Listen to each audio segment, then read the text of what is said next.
So your marketing, your story branding that we're talking about, I know we're using the bigger companies, but we're using it because that's what you guys know. So doing that storytelling and everything else about your business, what your passion is huge.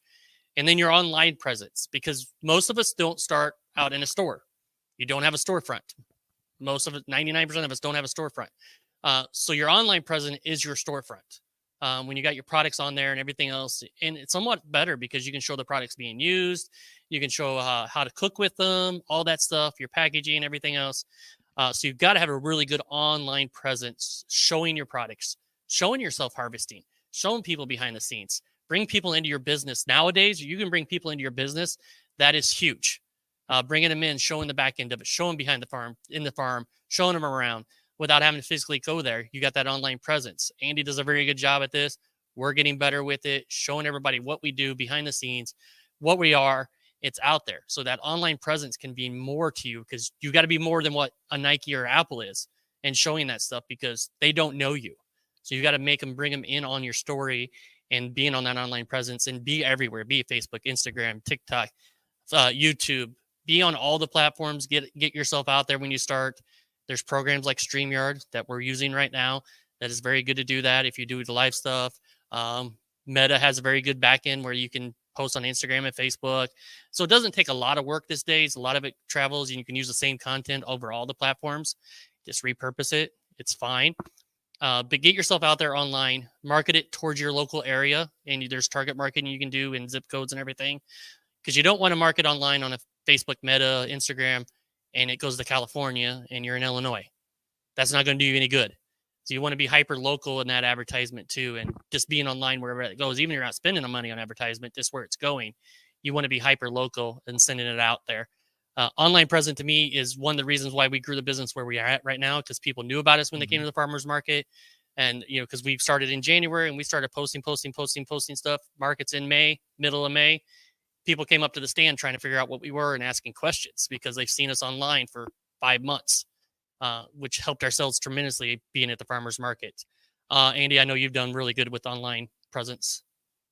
Yeah, especially when we first started. I mean, we were really heavy in just being on social media as much as we could, especially on Facebook, because that's just it reaches more people ultimately than most of the others. At least people that have money. Yeah. Instagram usually is going to be your younger people. They're not going to want to spend money on your microgreens for the most part. We found Facebook was definitely the way to go. If you're going to put your effort in, at least go down that road at minimum. But we did a lot of every time we had like a market, if you will, right in front of our house, I would go on, just record myself real quick. And I didn't go live, but if it's that way, if I made a mistake, I could just re-record it or whatever. But I would always record myself saying, hey, we're out here today. This is what we've got. And then I would record every single thing. I'd walk down the line and show everything we had. And that way they could see it because we were doing live harvesting at that point. And it was just a great way for them to go, oh, wow, what's that? That's pretty cool. I'm going to drive out there and go check that out. And then we did that constantly. And then we got into the point where we started actually videotaping what we were doing behind the scenes. And there's benefits to that because when you're trying to go down that hyper local route, it's literally showing you, the farmer, doing the Yeah. actual work, and they see, okay, Andy's actually harvesting, Andy's actually planting, Andy's actually bringing all this stuff to us.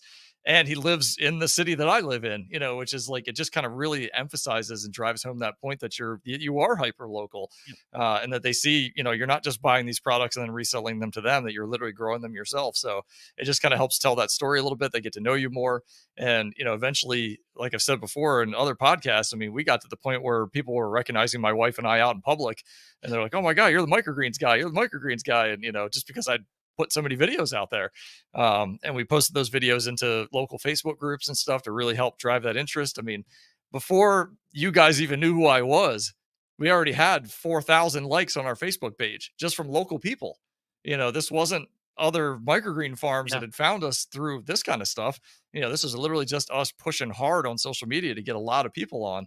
And it allowed us to post stuff and get really good response because we already had a decent following, which was cool. So it was just it's tough. It's an uphill battle, but oftentimes if you can be the first one, if you can be creative enough with it, in your area, then it'll definitely generate curiosity.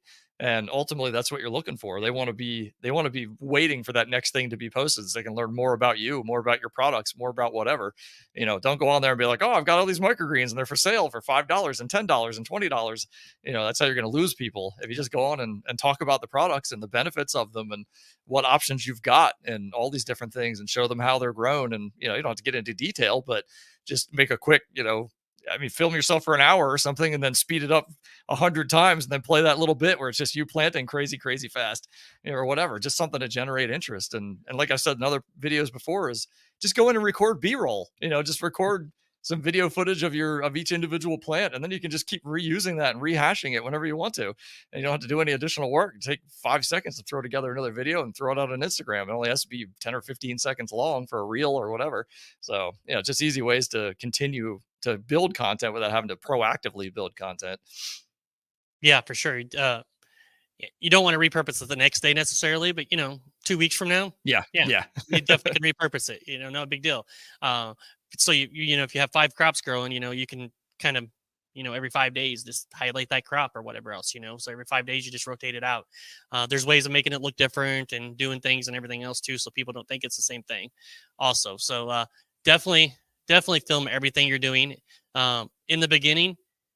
Even if you're not on yet, social media, you're not doing that. When you're first starting out, film it, picture it, take pictures of it. And then you can post that later and be like, this is where I came from, and this is where I'm at now. And you can share that journey with people. And then you bring them in even more on a connection later down the road, a year from now, and be like, hey, I started here. Now I'm here. I know you haven't bought from me yet, but I hope you can check me out, whatever. And then they're going to get more connected with you because they're going to feel like, oh my God, this person really worked hard. Look at this. Like they weren't doing well. They failed at some crops. No big deal. They learned.